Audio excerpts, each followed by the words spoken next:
Finally, a resounding win against the Cincinnati Bengals, a quality opponent who, despite their record, are quite dangerous. Yeah, they're dealing with some injuries, so are we.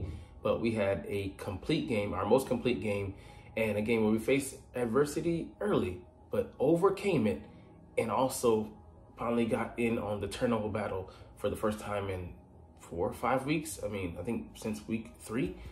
I mean, it's crazy, but these Eagles fought hard for this victory. And man, our leader, QB1, looked damn good in it. So let's get into it and look at the numbers and look at the game flow, and then look at the good, the bad, and the ugly. What's up, it's your boy Cintron, come back at you with another analysis video, and kid you not, that's my real name. Man, oh man, this one had you concerned early because Cincinnati, they set out, in their mind to accomplish what they, wanted to, start fast and to put pressure on these Eagles. And they did that in the opening quarter by engineering a 10-minute drive that left us with 4 minutes only in the first quarter. And you're like, oh, they're not going to score again in the first, which they didn't. But granted, mitigating circumstances because they only had, like I said, 4 minutes and I think 32 seconds to do so. But on our first drive, we did get 3 points. So that is a big deal because we have had so many inept first drive. I think going back to, what was it, 3, 4, 5 games ago? I mean, it's been ridiculous, the streak we've been on, and we're still scoreless in the first quarter of games to start this year, a record 8 games. So that streak continues, but man, a second half explosion as these Eagles came alive. But really, to close out the half, they came back and scored a touchdown, and they really put themselves ahead of things because tied the game up and then set to receive the game after the half. So they came out, looking like a different team, especially on defense. Like, they let the Cincinnati Bengals just march down the field, and that touchdown allowed, you would want them to give some help over there, to Nolan Smith, who was on their best player, Jamar Chase, and he squared up, had him, a two-way go, basically outside, inside, and chose to go inside. And Nolan, he's a linebacker, edge player. He doesn't know to get underneath the guy and use his height to knock the ball down or try to pick it. And, just easy money, just stealing from a baby there. And, the Eagles, like I said, shout out to them for not giving up, for rallying, things, you could let things, get out of hand, go, get out, let things go the way of the Bengal, and let themselves fall out of favor, I should say. But they kept on battling, and like I said, in the second half, there's just a fire lit under this team, and they just were determined, came out, and limited the run game all day, but they clamped down on some of the throws. Like I said, they didn't need to stop Joe Burrow wholesale, just need to stop him a handful of times, and that made the difference. Because the turning point in this game is when their head coach, Zach Taylor, went for it on 4th down. You're like, what is he doing? I get that, the Eagles are getting hot on offense and he doesn't trust his defense, but that's just a bad spot to put them in. And it gave them, 30 yards to go when they failed that attempt. Just good tackling, just the defense, like I said, came to play. A lot of our new guys, rookies, first-year players, it might be second or third-year guys, looked damn good out there, not making the same mistakes of Eagles teams past. And we lost a star in Darius Slay, but his replacement came in and played seemingly even better than he did, causing a turnover. And once it rains, it pours, because another turnover ensued, caused by a linebacker. And he's like, a linebacker made a play on the ball? What? Not just, that, but, turnover. It was kind of picturesque that Nakobe Dean, tapped Zach Brown on the shoulder, like, let's go celebrate, because we don't get to do this shit that often, you know what I'm saying? It was crazy. So just like I said, an explosion of points, and then Jalen Hurts got hot. He hit, at one point, 10 passes in a row without an incompletion, and he was just heating up. So, like, again, it's endemic of our teams. We're starting slow. The first 15 just don't look that good, to be honest with you. And we were able to overcome that again, for the umpteenth time. And, Jalen Hurts gets hot in the second half. And, there's even one pass where he slides, to help his pass protector, blindside guy, Fred Johnson on when he's going against Trey Hendrickson, and slides to the left, gives him extra time, and is able to hit a pass. And like, you know, just every comment that, you know, detractors, you know, well, not especially, but you know, the fake Eagles fans, fake homers, the bandwagon fans who like, oh, Jalen Hurts sucks for, you know, this second, third reason, A, B, and C. All those were not nullified. I get to that in a short, but he came out and killed every argument they would seem, you know, to mount against him, or they would like to mount against him. So, I mean, it's just an excellent acquittal of himself. I mean, he completed 80% of his passes. What more can you say? And there were still people talking shit. I'm like, what do you have to say? Nothing. They're just they're spinning their wheels. They're in hiding. They're in the caves. You know, they're hunkering down for those, you know, boisterous arguments that they're going to try to launch later. But, you know, it is what it is. People always hate on Jalen, on QB1 for one reason or another, but we came out and got a dub, and he was part of the reason that we won today. He orchestrated that offense. Yeah, I get it. Saquon's a big piece of the, you know, machine, you know, the engine of our offense. So be it. We put the talent around Jalen. Howie Roseman saw fit to do that. So don't want to hear about, you know, this team lacking this and that third. T. Higgins wasn't starting. Our second best O lineman isn't playing. You know, another guy that we found, you know, this year, Mekhi Becton isn't playing. Then at some point, Lane Johnson went out. You know, still next man up, incredible. But just a huge win for the Philadelphia Eagles on the road, beating somebody by 20 points, a second blowout, you know, and just handily, you know, taking care of this opponent, not letting them back in the game. All right, anyways, we'll get to the good, the bad, and the ugly versus the Bengals. Yeah, I mean, this is a team that, you know, they've been penciled in to be a competitor to reach the AFC Championship game despite their slow starts in the last several years. But it is what it is, man. Man, I just love the way that we came out and played, competed. Like I said, the young guys, two members of that secondary who are just playing out of their minds, you know, not playing like rookies at all right now, in Cooper DeJean at nickelback and Quinyon Mitchell, who you know, got his hands on the ball. Could have been a pick, but, you know, he's gonna get it. He's gonna get it. But, you know, even if he doesn't, you know, he'll be on the right track heading into the offseason, into next year's second year. So anyways, the good. Hurts looking like the vintage 2022 MVP candidate version of himself. I'm like, forget that. I mean, there's one fan who said, okay, we're back.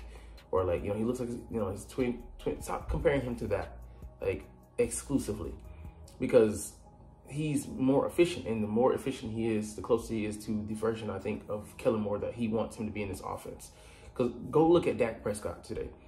His third multi-interception game this season, I think, you know, sets a record for, I think, Cowboys quarterback since 1992, which is just, you know, incredible. How's he looking without Kellen Moore? How is he looking in that Mike McCarthy offense? Pretty inept. And this is after setting the record for, you know, QB by way of a contract, $60 million per season. You're getting what you pay for, Dallas. I'm so happy that you signed up for him to be your quarterback for the next, you know, almost half decade. I love you for that. Thank you. But anyways, he rushed for 37 yards and 3 TDs. On one burst, he looked really good, getting around. Might have been Britt Taylor, but yeah, I mean, he's just a force out there, and just use him in the right, you know, ways and fashions.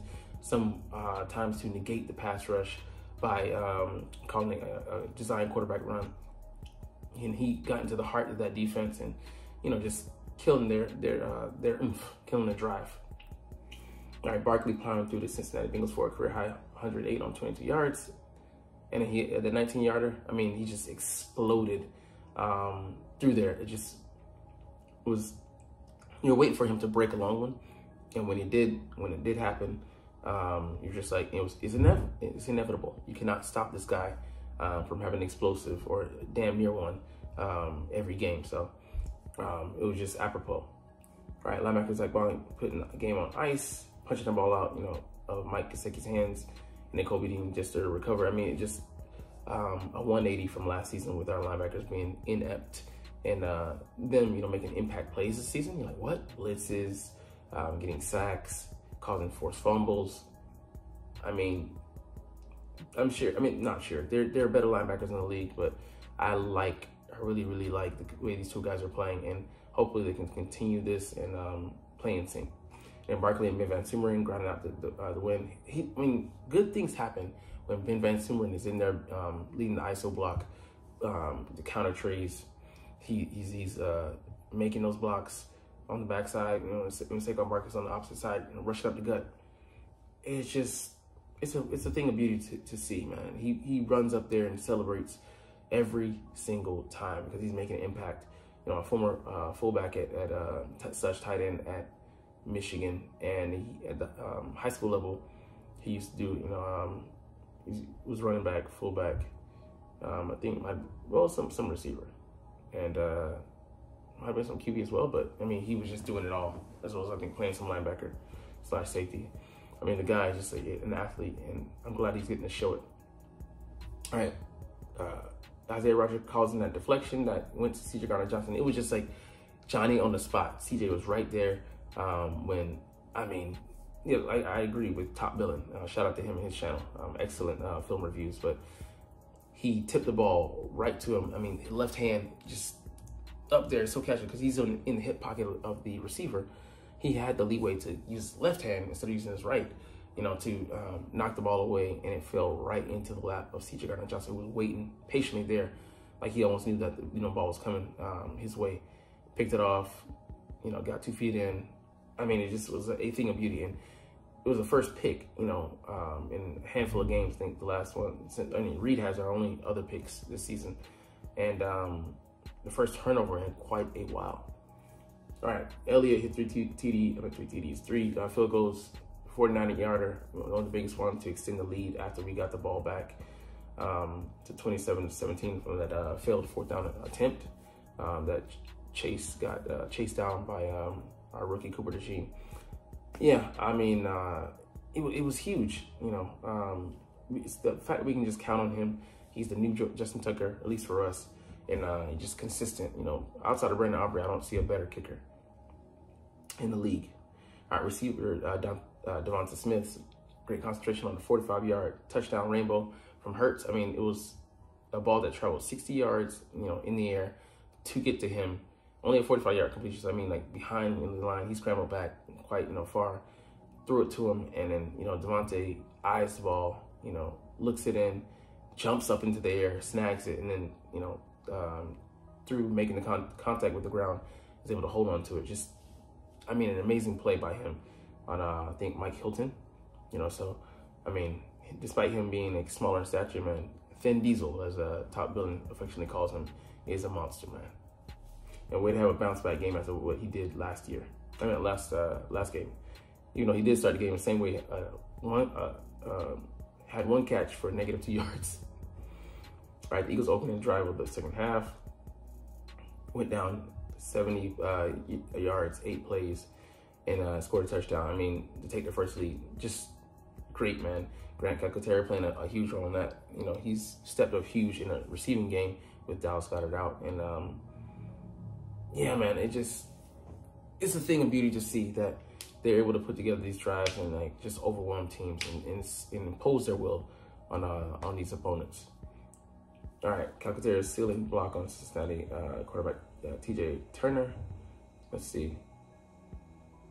On the first first drive of the second half to create a lane for Hurts. I think was that the TD? I don't know, but Calcaterra coming up big, man. 3 catches on 3 targets, 58 yards.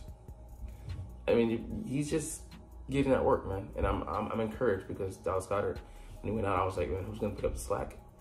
Didn't know that it was gonna be Calcaterra being this consistent. All right, Barkley's 8-yard pickup behind Tyler Steen and Lane Johnson. Just grinding it out there, man.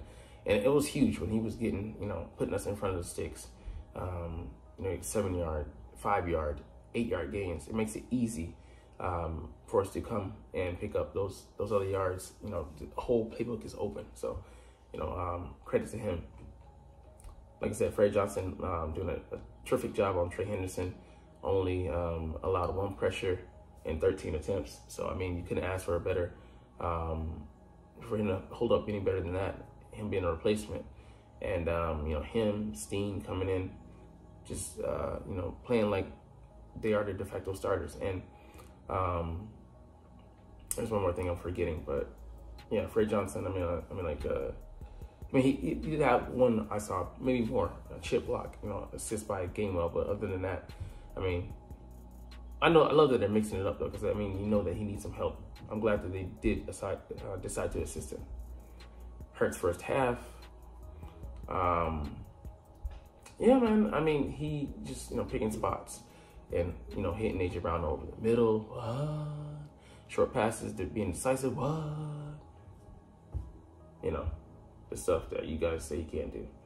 AJ Brown being AJ Brown, I'm not even gonna comment because he's just wonderful, man.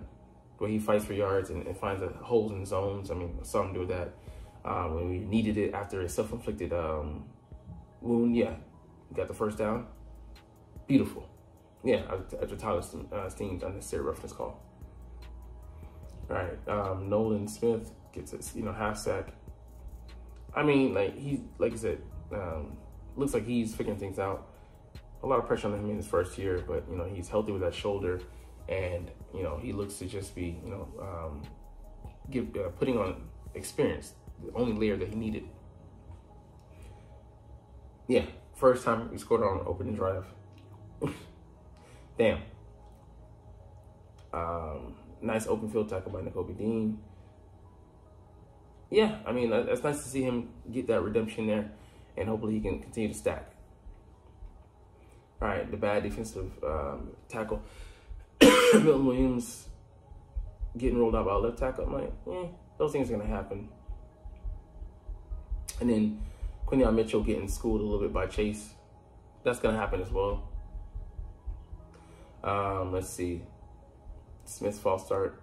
Yeah, I mean, like, you know, he said he got them the signals mixed up in the interview, but I guess we'll see how that goes. But I don't know. Like, I hope that, you know, they're able to work those things out. We'll see. All right, let's see. Yeah, the disparity in plays that we had run, they were ruling us in the first half as far as the time possession battle, but we were able to slow the game down and then just take over, and momentum swung with us. I think, you know, those 7 points in the half were just definitely crucial. Without those, you know, I don't know where we would have been today. Yeah, I mean, Slay getting beat, that's going to happen, you know. Yeah, he missed a field goal after that, Evan McPherson did. Interesting enough, he used to be, fun fact, an Eagle before he was a Bengal. I think we might have traded him. Yeah. All right, but Jermaine Burton, yeah, I mean, like, he could Slay on that. Nothing you can do about it. You know, cornerback has to have a fish memory, forget about it, and then move on to the next play. All right.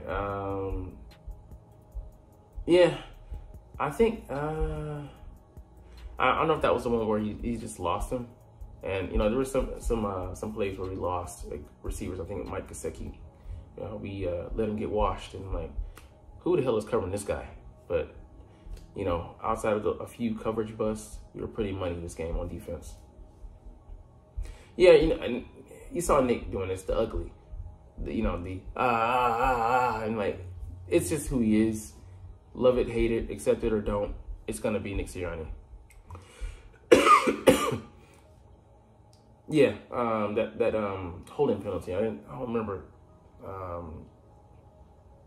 Okay, it was a negated Hurts run, but, you know, all things considered, you know, Steen played pretty well outside the penalties. I mean, young player has to learn. The whistle, I'm like, damn, he ran into the pile, so he didn't hear it. But, you know, that's the way they coach it up.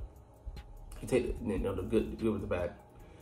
Because if they didn't blow that and he caused it to be a first down, you celebrate that. Yeah, the 3rd and 22 really killed me. I'm like, damn, bro, y'all cannot let this shit happen. Gesicki, you know, gets behind someone who, I mean, was fairly, I guess you'd say, trying to guard Joe Burrow, and he lets him slip in behind him. And I don't know if he, say he was in the right or the coach do that, but you can't let that kind of stuff happen. I mean, if they win this game, that's going to be a factor, like a point that we harp on. Why are you letting these guys get, convert these? And I think, like they converted a fair chunk of their third down. So it's something we still have to work on. Turn on the film and, get to it, guys. Yeah, I get the first half failure to score.